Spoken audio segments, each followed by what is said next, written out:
Hi guys, and welcome to the channel. It's Turf Morehouse TV. Obviously, I know you're used to Burnley content and things, but we did say we're going to delve into the Euros.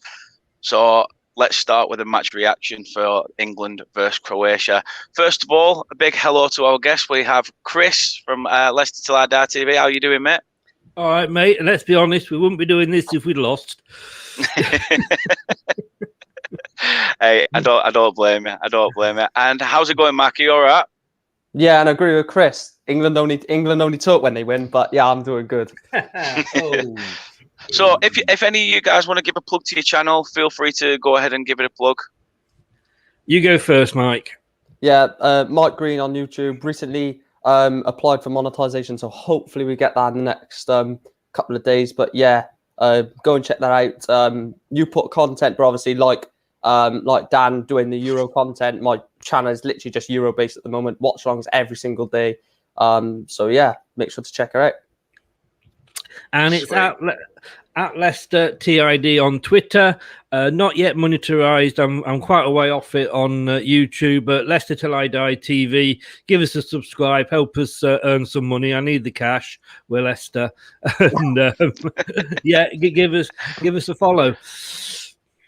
No problem. So head on over, guys. Make sure you support the channels, and obviously, congratulations on being able to apply for monetization, Mark. Well done, Mark.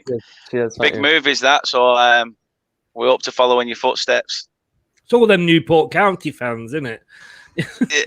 they know what it means. They know they just have to stay around just for the money. No, in all seriousness, yeah. Cheers. Thanks for the congratulations. Well done, mate. No problem. So the missus has come in already and said that my little girl says hi. So hi, Esme. Hope you're all right. Connor, big up, Dan. Make sure to like and subscribe to this top channel. Well, if that's what you think, I'm happy with that. But yeah, please do give us a like and subscribe at Turf Morehouse on all social platforms. So, guys, England against Croatia. I mean, I'll turn to you first, Mark, because obviously it's from like an outside perspective. What were your thoughts on that game? Going into it, I thought Croatia would have put up a bigger fight than what they did. I mean, I was looking at that England team that Southgate put out, and I was like worried. You know, where's the creativity going to come from? Yes, Foden is in there and Mount, but you know, you're looking at Grealish, no Rashford as well. But to be fair, they played quite well, England. I don't like saying it, but you know, you can't hide away from it. They did play okay. I think Calvin Phillips was absolutely phenomenal in that game. He was just unbelievable. He was dictating the midfield. You know, when there's a midfield of Kovacic, Brozovic, and Modric in there, and Calvin Phillips is bossing it. I mean, you're doing something right.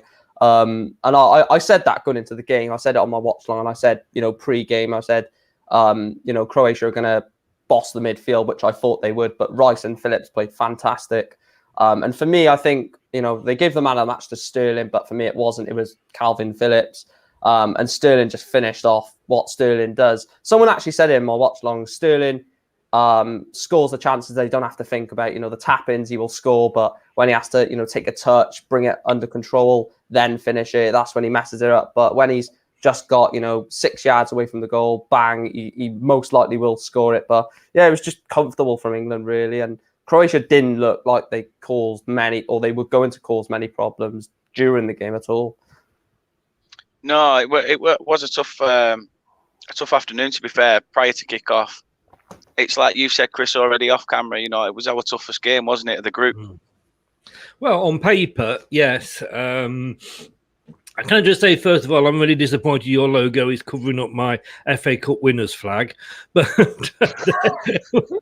just thought I'd throw that in, you know. Terrible. But no, yeah, I mean, on paper, that should have been the toughest game. It was always good to get the toughest game out of the way. I personally thought it wasn't a brilliant game for a neutral's point of view. And, you know, if I was, you know, a non-England fan, you know, I'd have probably fallen asleep. But we did what we had to do. It was one of those games, you know. I think we could be playing now, and I couldn't really see Croatia scoring. You know, I think Pickford kind of, you know, could have had a picnic in his goal. he had only a couple of things to do. But like Mike said, Phillips, you know, I'm thinking, what the hell's he doing? We all questioned, you know, the choice of team, but like I said, you know, in Gareth we trust. Yeah, again, I'm with you guys. Obviously, when Phillips was in the starting lineup, I was almost surprised at his call up, to be honest. Because he's had a good season at Leeds, and I get that, but I just thought he needed a bit more grounding. But I don't know. At the end of the day, he shone in that game. Phil Foden ran around like a madman. Covered pretty much every blade of grass. Gascoigne, isn't it? Yeah, that's what I mean. The thing that got me is, and I will hold my hand up now, and I said it to you off camera, Chris, as well, didn't I? That I thought, on the basis of the game, Raheem Sterling, what is he doing? Like, why is he still on the pitch? He was shocking in the first 45. The first 10 minutes of the second half, he kept giving the ball away. It was just like, wow, what's going on here? And then, as you say, he crops up with that, and you're just sat there sort of like, got your fist to the back of your throat because you're like, oh, why did I say it? I spoke too soon. Like I said to you, I was sat with my son, and he's a Sterling fan, just as a football fan. And I don't blame you, Yank. I really don't. But I'm not a Sterling fan. I don't give a damn what he does for Man City, obviously. I thought you were talking about Scottish football then, Chris. The Welsh. Let's do it. Sorry, Mike. Sorry. You're going to get it. I mean, I'm just looking here though. I didn't realise Raheem Sterling. You can tell I'm reading this now, can't you? Has been directly involved in 19 goals in his last 17 appearances for England. 13 goals and 6 assists. And I must admit that blows my mind because I just thought he was crap for England. And that's against San Marino, so you can't. Yeah, probably. Yeah, hey, don't burst the bubble. Don't burst our bubble. We don't get to play teams like that very often. I know Wales do at their level, but we tend not to. But I was every time like, don't pass it to Sterling. Don't pass it to Sterling. And like you said, it's like, told you he was good. He's a good footballer, isn't he, Raheem Sterling? Oh, he's brilliant now. Yes. It was interesting, as you say, because the selection wasn't great.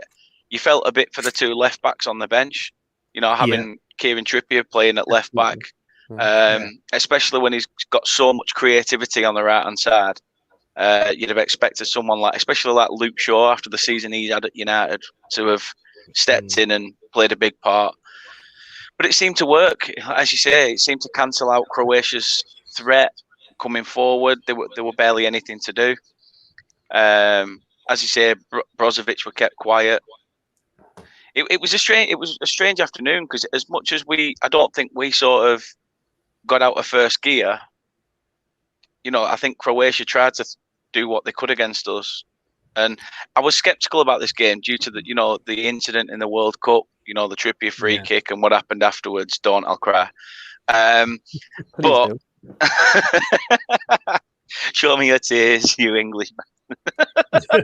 Basically, yeah. In hidden meaning, yeah. But carry on. But it's like you said, Chris. This was the toughest one of the group on paper. Obviously, the game on Friday is going to be hyped up massively. It always will be. I don't even think it needs hyping up, to be honest. It's England-Scotland. Saturday, Friday. No disrespect to Scotland, they're crap and you're good. That's literally how it is. If it was England versus someone who's Scotland's level, like a Norway, something like that, England swept aside 3-0 win. But obviously it's going to get hyped up, but it's just bad, really. I don't think it should be getting hyped up. Scotland, no disrespect, if there's any Scotland fans watching this, sorry, but you're crap, basically. Your two best players are left backs and yeah, I just think coming from a Welsh fan as well. Our best player is a striker. Leave us alone. A winger, but yeah. But I'm actually going with a 1-1 draw for England-Scotland just because of the rivalry. But normally England should batter Scotland. But yeah, carry on. No, I mean I'm old enough, and you guys probably aren't, to remember the home internationals. Oh God, not them. Yeah, but thing is, it was like every year. It was. Yeah, I mean, we got a bit bored with it because we did always used to win it. Every now and again, just to make things better, we'd let somebody else win it. Maybe 1 in 10 years. But all joking aside, there was something about those games. I mean, I can remember Scotland coming down to Wembley, beating us, and going home with the goalposts. That they destroyed. But it does create that passion. There is something about those games. Yeah. As you say, I think the fact that it's in a tournament, obviously this game on Friday is going to be a big one. It's going to be interesting. But then yet again, we thought this one against Croatia was going to be a big one and sort of didn't live up to the hype. I'm hoping that Phil Foden, having gone, as my son said, all out Gaza, might be able to do to Scotland what Gaza did to him in Euro 96. Cheers, Rich. Cheers for that. Yeah. Oh, I'd love that. Foden just to knock the ball off Grant Hanley's head. Yeah. And just pop it in bottom corner past David Marsh. Oh, God. Tears have gone from... Oh, yeah. The tears have gone to tears of joy now, Mike. I won't watch that game. I'll just turn it off. If I wasn't doing a watch long for England Croatia, I would have turned it off when Sterling scored. But it is what it is.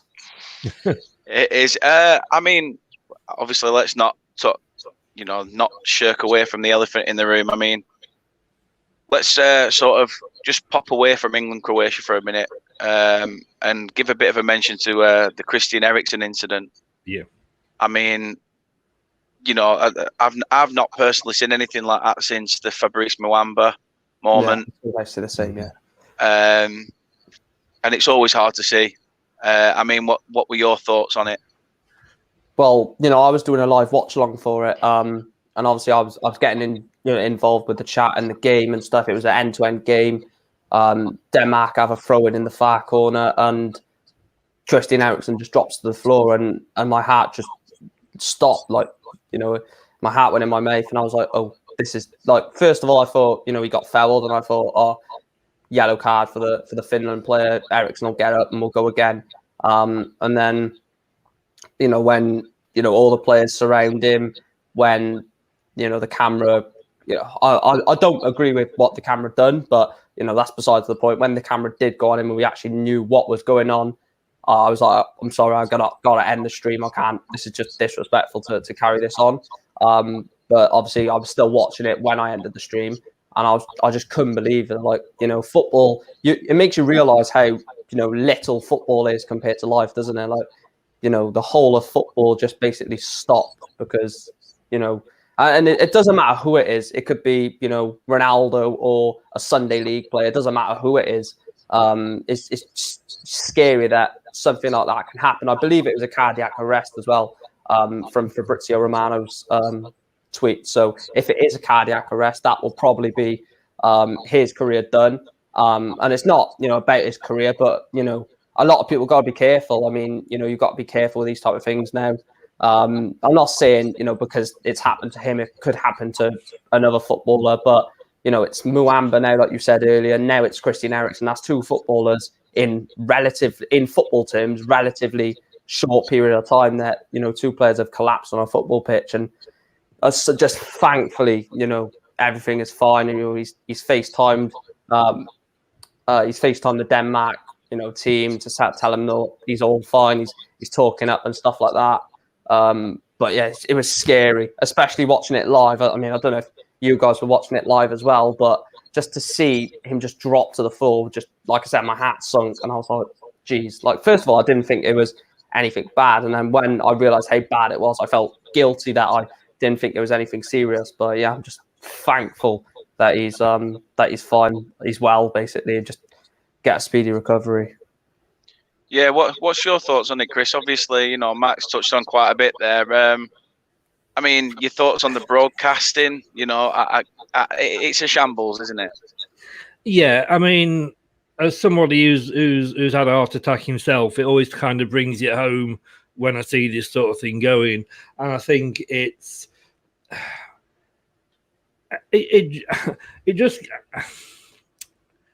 hard to sort of sum up, really, but. These players that they've had hardly any time off, and I know it's been a sort of a weird season and what have you, but if you go right back to last summer, the summer break was short because we had to finish the season off, and then they haven't had the breaks and I know we always joke about why they should be able to do 90 minutes and once a week and what have you, but it's a hard time. And we had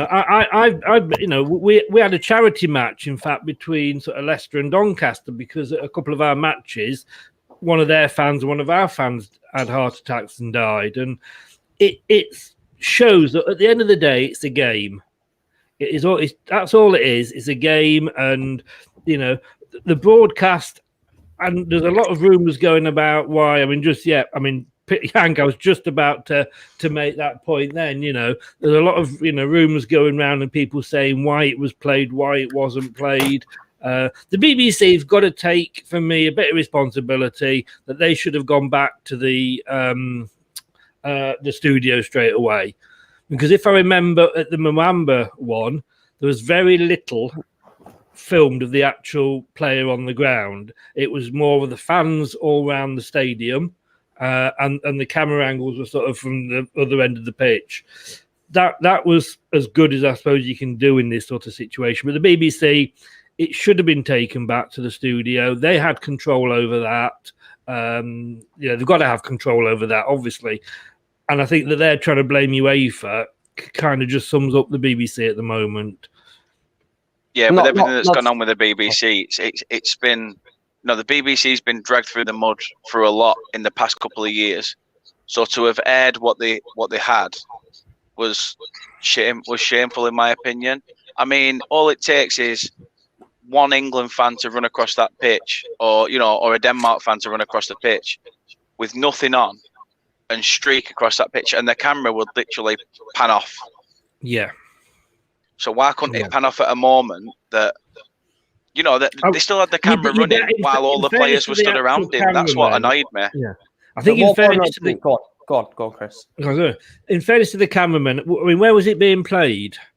Copenhagen. Yeah. Right. So you're down to sort of, local TV, Danish TV, as to whether what they're filming, but each broadcaster, UEFA have said this, so you don't know whether it's true or not, but they're saying each broadcaster has the facilities to go from the match back to the studio. If the link had gone down, let's say that, the link had gone down, we'd have been back in that studio within 5 seconds. Yeah. Somebody at the BBC has got to stand up and go, yeah, we should have gone back to the studio. There was nothing gained by showing those scenes. The players all stood round him so that you couldn't see him properly. Just to show his wife crying. I mean, it was just shameful. It really, really was. That's what got me. The fact that they, because I think it was Schmeichel and Simon Kaya that went over to the wife and basically was, sort of concealing, or no, what's the word? You know what I mean? Yes. And yeah, I mean, to zoom in on that's horrific. I mean, the whole incident about zooming in on him and the players surrounding him, that's bad. But to zoom in on his potentially grieving wife, because we didn't know if he was going to pull through at that point. So that her husband could have passed away at that moment in time, and we never knew. But the fact that they not just went on her, they zoomed right in on her as well. Probably enough to be able to make out, what she looked like, and that's just wrong on another level. Yeah. She might not have even wanted that. She would have might want to just spoke to Schmeichel and said, is my husband going to be okay, sort of thing. And the BBC are like, no, we're zooming in on you. And they were making a story out of it. Someone said on Twitter, if they weren't ready to go back to the studio, just show a black screen. If you can't facilitate going back to the studio with Lineker, Alex Scott, and Fabregas, I think that was in there. Then just go to a black screen. They, like you said, if there's a streaker on the pitch, they'll turn it off straight away.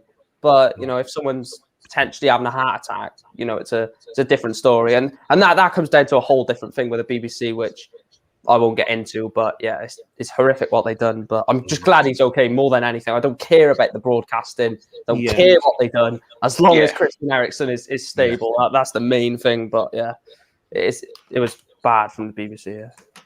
It's a bit harsh as well for the Danish national team, because he's, without sounding disrespectful to the other players in the squad, he's the glue that holds that midfield together. When it comes to the Danish perspective, So yeah, I'm a bit more appeased with the Italian channels and things like that. Apparently, they've been showing replays of it, saying let's look back and analyze what happened. Apparently, which is disgusting in my opinion. So I don't understand why that. For me, it's got to be forgotten. Not forgotten in a sense of what happened, like what happened to him, but it's done now. He's stable. He's fine. He's perfect. Well, not perfect, but you know what I mean. He's stable. He's in the right place. You don't need to talk about it now. For me, it's done now. For me, in terms of BBC, UEFA, ITV, they need to focus on the next day of the Euros, the day after that, the day after that, the day after that. You don't need to go back to that moment ever again. No. Well, yeah. In terms of a broadcasting perspective, anyway, I mean, it was the whole shenanigans about it was, embarrassing from the BBC. But yeah, it doesn't need to be talked about anymore. But yeah, I mean, it will always be. Whenever you look back at the match or you talk about the match, it will be mentioned, just as like the Muamba one was.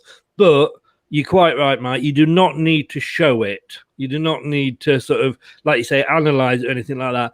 This, it was a match that I don't believe should have gone ahead, but it went ahead. Finland won it. Finland and you will go back and you'll report that, and you'll say, oh, but Ericsson was collapsed and the match was cancelled. Was postponed for a bit because of this. But that's it. That's all you need, like you say. Well, I just knew Finland were going to win that game. As soon as it restarted, I said, "There's no way Denmark are winning this because their heads are not there." And I'm not going to get into whether it should have gone ahead, whether it shouldn't, because like you said, like Chris said, that's a whole different story. The game has been played. Finland have won the game 1-0, but I really do feel sorry for some of those. And I must say there was a bit of class as well from Finland. That it's the first goal they've scored. First goal they've scored in like a major tournament, pretty much, and they didn't even celebrate it. No. So fair play to them for that. He actually went like that as well. He did go like that.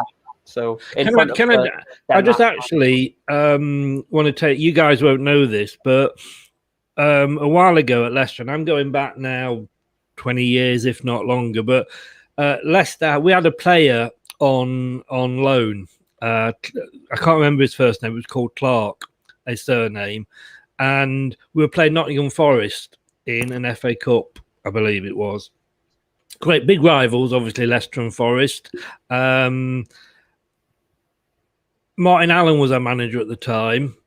There's rumours, and I'm not going to sort of say what happened at half time because it's all rumours, nobody knows. But Clark Carlisle, I think it was. That was it, possibly. That was his name, I think. I think it was a heart attack he suffered. And it was in the half time in the dressing room. And the match was cancelled. Carlisle played for us as well. Yeah, that's right. Yeah, it was. Yeah, definitely Clark Carlisle. And yeah, so he suffered this heart attack at half time, and the match was called off. They went to Nottingham Forest, said we can't play in this sort of situation. Nottingham said, yeah, we're happy for the match to be called off. Nottingham Forest were 1-0 up at the time. The match was replayed. We actually let their goalkeeper go ahead and score a goal, so that it was back to the score that it was when the match was cancelled. But that was the right thing to do. The match was cancelled. The match was called off. That match should not have gone ahead. Out of respect for Christian Eriksen. Yeah. That as Mark stated as well, the team, the headspace, just, how do you... there's a reason why games kick off at a certain time. There's those moments where you have a bit of downtime, then you get sarked up for the match. How you can sark yourself up after sarking yourself up for a game already? In normal circumstances, and we touched on this before, and it's a side thing to everything that went on, but in normal circumstances, Schmeichel would have saved that. Yeah, he would have done it. It was straight at him. It was almost like a... It was an error. It was his error. And I just think that was because like I say, I don't think their mind just wasn't on it, and you can totally understand it. No, fair enough. Mickey Richards said in the BBC studio afterwards, he said he couldn't go. He couldn't go on and he couldn't have played on. And that's Mika Richards, ex-England player, saying that. Yeah, it's one of those where, you know, you heard people like Alex Scott saying that she texted her mum saying, I love you. And it does put life into perspective. Yeah. But yeah, obviously, we won't talk about it too much. You know, obviously, we've seen that he's come round, he's released a statement saying that, you know, he thanks everybody for the support. And now he's just basically anticipating the next move. But yeah, Nippon, what's all that about, supporting all the home nations? Yeah, you've got to have one. You've got to have one, and that's it. Someone supported us. Come on. To be fair to Nippon, he drives around and catches trains everywhere, so he could be supporting Croatia, Czech Republic, bloody everyone. That guy. Oh, he's been sponsored by London Transport, isn't he? Yeah, season ticket holder. You know, goes to a couple of Chelsea games, a couple of Fulham games when they're in the Premier League. Can I just say, I don't know what this says about Wales, that they get excited about having a third of a supporter. How do I cope against this? How do I cope? Well, don't worry, mate. My Scotland watch long starts in 20 minutes, so unless Chris follows me over there, we won't be getting bantered. Oh, I could easily follow you over. Oh God, that's true, Box. That is definitely true. Yeah. So, going back to you, Mark, I mean, what's your thoughts on Wales in this tournament? I think that game on Saturday was very poor. We're lucky to get something out of the game. I mean, Switzerland. I think Switzerland. I said Turkey with a dark horse. Maybe we're because I put Switzerland bottom. So maybe everyone's sort of underestimating Switzerland. They were such a good team defensively. They were so good. We couldn't break them down. And even going forward, they were breaking. They were hitting us on the break. And I was like, bloody hell, we're going to be 2, 3, 4-0 down here. And Seferovic, their striker, missed 3 chances that I can remember, right now. And we're sat here on Monday doing this, and that was on Saturday. And I can remember the 3 chances that he had. And when I was doing my analysis at halftime, it was like Switzerland 2 shots, 2 big chances missed. And I was like, they score that, it's 2-0. But yeah, I'm so glad we got a point. I'm glad that we've got Turkey next and not Italy, because I think if we got Italy next, even if we got beat, I think that third game against Turkey would be so tense with Italy playing Switzerland at the same time. So I think we can beat Turkey on Wednesday, and then that'll take us on to 4 points, and then 4 points takes you through as a 4th place team, unless everyone else picks up 4 points and you get knocked out on goal difference. But the last tournament in 2016, 4 points gets you through as a 3rd place team. So I'm praying that even a draw, I think, is a bad result on Wednesday against Turkey. So I think it's a must win against Turkey. I can't believe I'm about to say this, but having watched both those games, Wales should beat Turkey easily.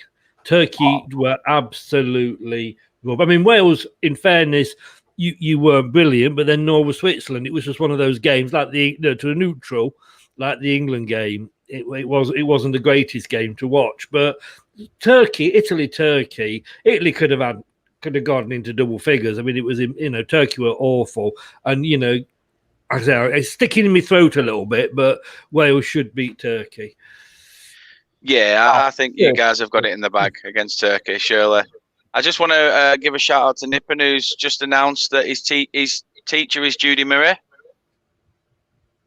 So, cheers for that, Nippon. But yeah, can you see your guys qualifying more than anything, man? Yeah. I don't want to say yes and then we don't. But I pretty much with 2 games against Turkey and Italy. Do you know what? I think if Italy beats Switzerland and we beat Turkey, I think that Italy game we could win that, because Italy are already through. They might be resting players for the knockout round, maybe testing some players in that final game to see, can these players, make our best team for the last 16 quarterfinals. So I know it's optimistic and everyone's going to say, you're delusional sort of thing, but I think if we get a positive result against Turkey and Italy beat Switzerland, we could then go and beat Italy. And then no matter what the Switzerland-Turkey score is, it'll be irrelevant. And I think we'll go through as at least a third-place team, but I want us to finish top 2.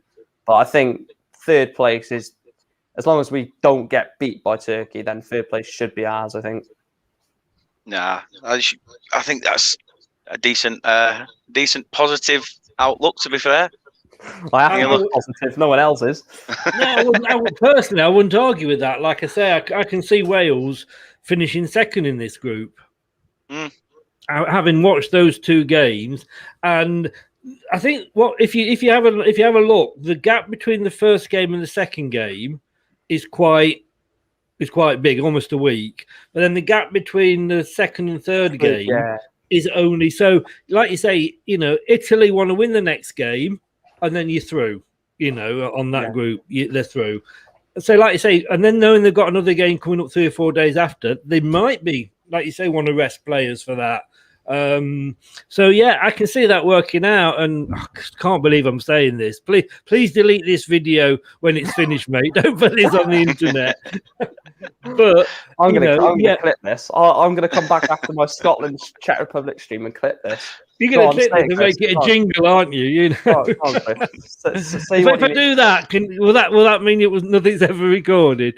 It's like me recording. Have you seen my Brad on my channel back in North Macedonia? But no, seriously, yeah, I can actually see Wales coming second and getting out the group. Clipped.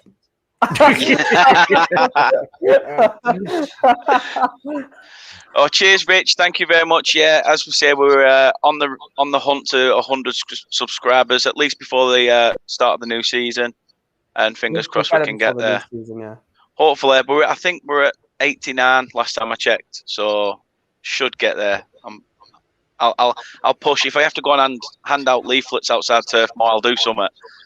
Come on, girls. I mean, this is an Ed Sheeran lookalike. Get behind him. Look, can I not do some sort of like shameless plug? Like, be careful what you're doing there, mate. Oh God, what is this? Are you sure about that?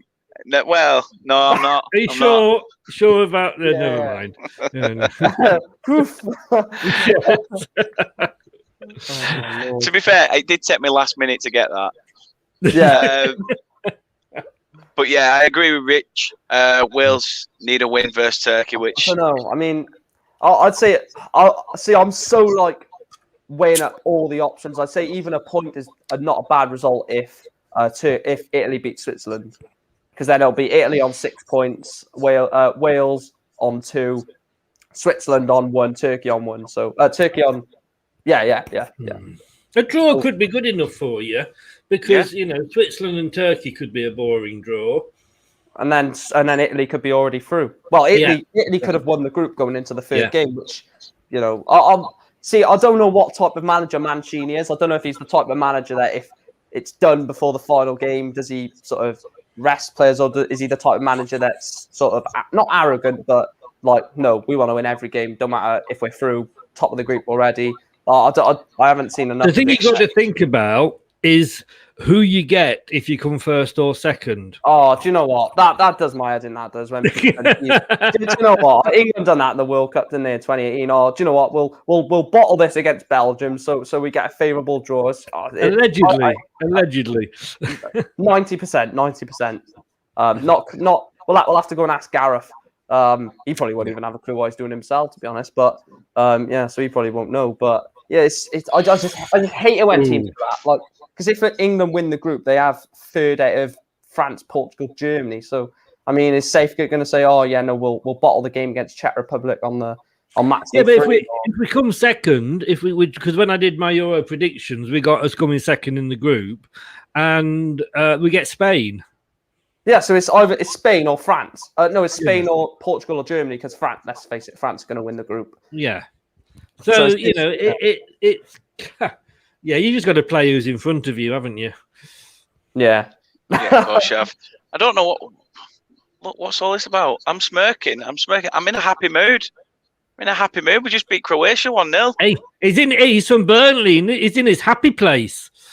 I'm in my happy place now, as you can see. I'm in happy place. Turf Moor, happy place. Hey, speaking of Burnley, have you seen who we've been linked with?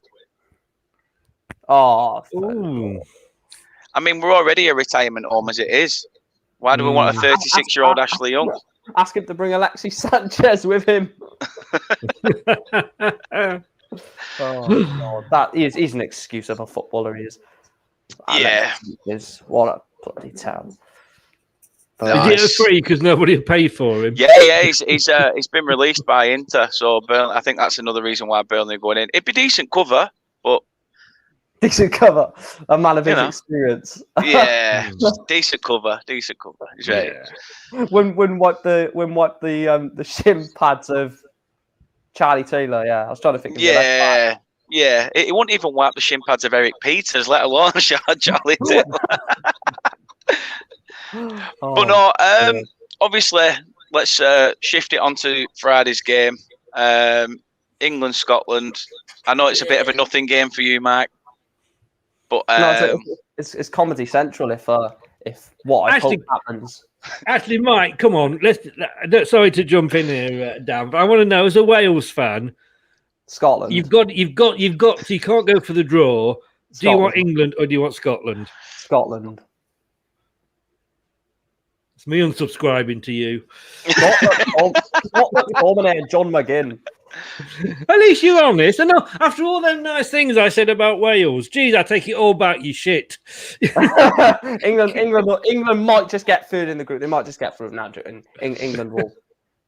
But yeah, it'd be interesting to see Scotland in a major tournament. Do you know, I'm actually really excited, even though I've got them to narrowly lose to the Czech Republic. It's going to be nice to see them in a major tournament because obviously, I think it's 25 years, isn't it? The last one. So yeah. I don't know, to be honest with you. It's I didn't know, Scotland know how to win anything, do they? No, I think did they once go through a tournament unbeaten but still got knocked out? Yeah. They beat Brazil as well. Wow. That was Archie. My God, that was when Archie Gemmell played for them. How long was that? That's almost like saying, when did England last win the World Cup? He had 4 points and got knocked out. That's just unlucky, isn't it? 4 points again, knocked out. All I'm going to say, Connor, is 1-0 to the Czech Republic, Matej Vydra. You know, I actually said Vydra would score on my match predictions. Imagine. Well, I couldn't think of a Czech Republic player. I said Matej Vydra, and when I stopped recording, I was like, bloody hell, they got Souček, Koufal, Patrick Schick up top. I was like, bloody hell, I forgot they had any bloody players, Czech Republic. Go on, Box. Look, we're a bit like that with Wales. Checkmate. That's proper Chris. Nah. That's the Chris joke. That. Nah, hey, come on! I mean, it was an open goal. Even I couldn't risk that. Checkmate. Oh God. So yeah, do you think we'll get a result against Scotland then on Friday? I'm saying 1-1. I think if it wasn't England Scotland, I'd say 2 or 3-0 England. For someone like basically what I'm going to say for England Czech Republic, I think it'll be 2 or 3-0 England. But just because it's England Scotland and not rivalry, but that bit of history between the two. Lee Griffiths' free kick at Hampden against England a few years ago. When Scotland bottled it, but I just think it's so much of a tense game, history between the two. I just don't think a team wins it for me. I think it's going to be a 1-1 draw. I just can't see a way a team wins it, just unless Phil Foden does really turn into Gascoigne. I don't just mean his ear, I mean his footballing ability, but unless he actually, because he did actually have a good game yesterday, Foden, to be honest. I hate saying it, but I think it'll be a tough game for both teams. I don't think England will find it easy against Scotland. I know Scotland are poor, but I don't think England will wipe the floor with them, and I don't think Scotland will ever be able to pull off a result against England. I don't think they'll ever be able to beat England. Sorry, any Scots, but I just don't see where the quality is in the Scotland team. It's like a pecking order, this, isn't it? England take the piss out of Wales, Wales take the piss out of Scotland. Scotland can just about do Northern Ireland. Scotland can do Kosovo. I mean, to me, if an England player, there's certain games, it's like Burnley fans, Man United fans. If Man United players can't get up for the Man City game, there's something wrong with them. And it's the same with the national team. If England players, it's Scotland, Argentina, Germany for me. Those are like the three clubs or the three teams I really want to beat, whatever, even if it's a friendly. And the Scotland players are going to be up for it because it does mean more to them because they those shit most of the time. But for the England players are going to be up for it as well. It's a bit like if Wales being up to play San Marino, it's that sort of local rivalry, isn't it? And I can't see anything. I'm just putting it at equal levels, but no, I can't see if we don't go out and beat Scotland, then we might as well pack up and go home. Yeah, I think we've got to go into it same intensity as we did against Croatia. Sort of go on the front foot, press, but with more of an end product. Drop Kane. Yeah.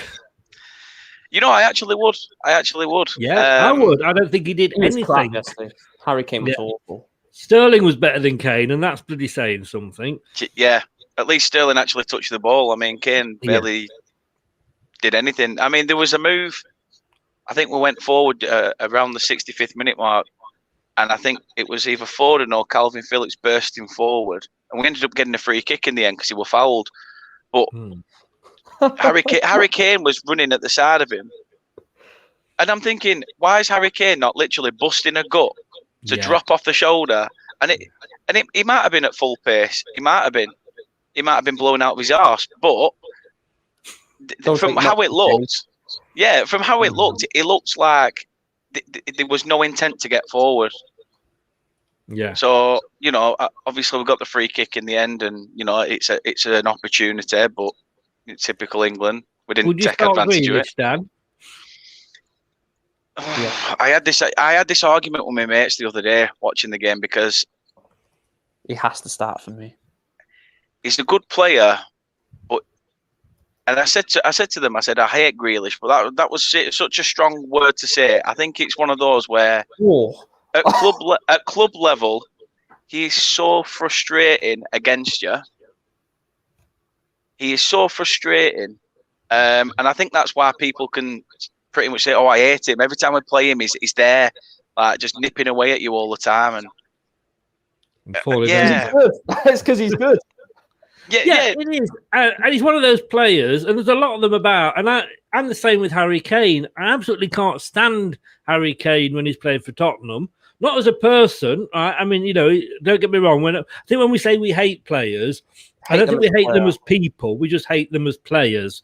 And with Harry Kane, but put him on an England shirt, he scores a hat trick in the final. I'll love him and I'll go and kiss his feet. And it's the same with Grealish. He's one of those players. But I think the fact that so many people feel that way about him actually shows he's doing his job well.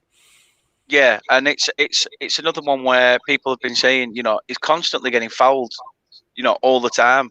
As much as you look at these players like Sterling that like to drop at the, like a sack of shit every week, and you think, you start to think, hold on, is there some sort of diving element in it? But maybe it's just the fact that I need to take the blinkers off sometimes and admit that this is a player with player in the Premier League last season. That's what I mean. He has got the credibility, and he's got the technique to to do that. So now he's got to be a starter. I can't believe again I'm agreeing with Mike, but he's got to be a starter. I'm just laughing at one of the comments. Is it this one? Yeah. So Sam, all I'm gonna say is right.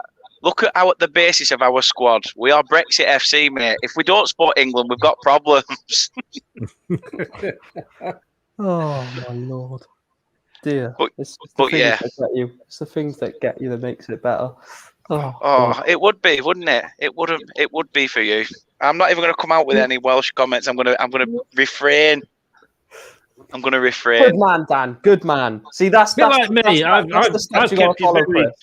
Yeah, I've not said anything bad about Wales. No, you can't say a bad thing about Wales, surely. Exactly. I mean, well, we provided the lamb on your meal, so you know. Yeah.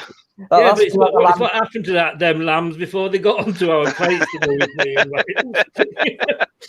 Yeah, I'm not saying how they got you, but they did. It comes in its own horseradish sauce. I'm sorry, that's just.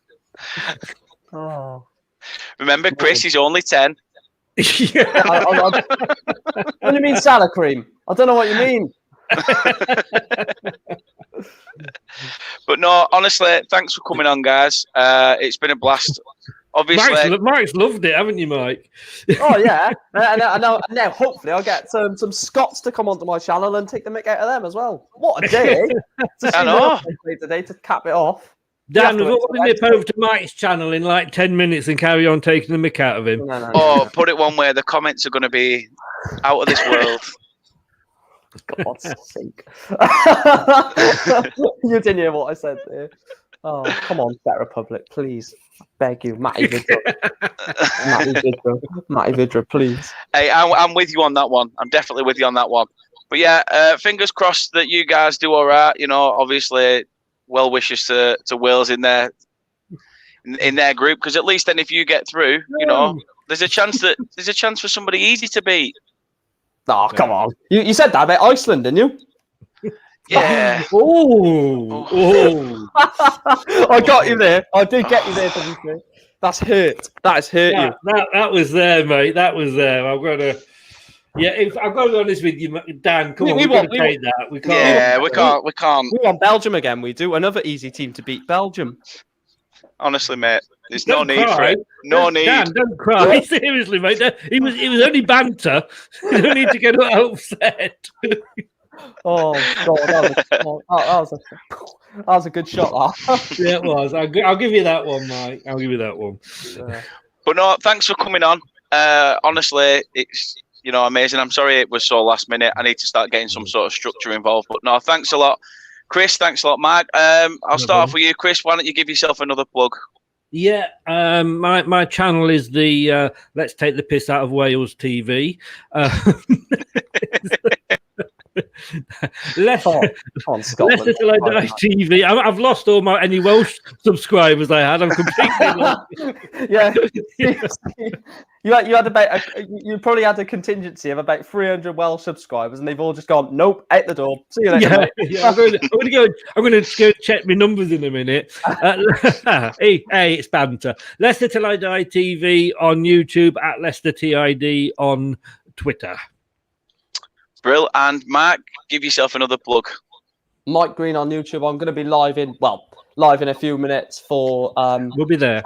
Czech Republic versus Czech Republic at Hampden. So should be a good, nice training game for just the Czech Republic to get them ready for Croatia on Tuesday. So yeah, come and join me. Hopefully, watch now Scotland get the win. But yeah, recently hit 1K. Not recently, but. Recently applied for monetization, so hopefully we get that by the time England plays Scotland. So you know, I'll get donations when Scotland batter England. But yeah, and no, Iceland's not in the Euro, so I can't do an Iceland watch along. But yeah, make sure to check my channel out and please subscribe to Dan and to Chris as well. Not so much Chris when he talks about Wales, but subscribe to him on a day when Wales don't play. But yeah. But no, thanks again, guys. Thanks, it means a lot. Obviously, good luck to all teams in the tournament. I think that's, you know, no matter what happens, it's out there. We're representing our nations. But yeah, big up to you both. Thanks for coming on. And yeah, good luck, Wales. I mean that, I do. Good luck, England. I hate Scotland, but I don't mind Wales. Clipped. No. Clipped. Why did I just say that? This is gin. I'm pissed. I have no idea what I'm saying at all. Wales in the Scots, that. As Brad would say, North Macedonia to win the Euros. Bring it on. Cheers again, guys. All the best. Cheers. Cheers. Thank you.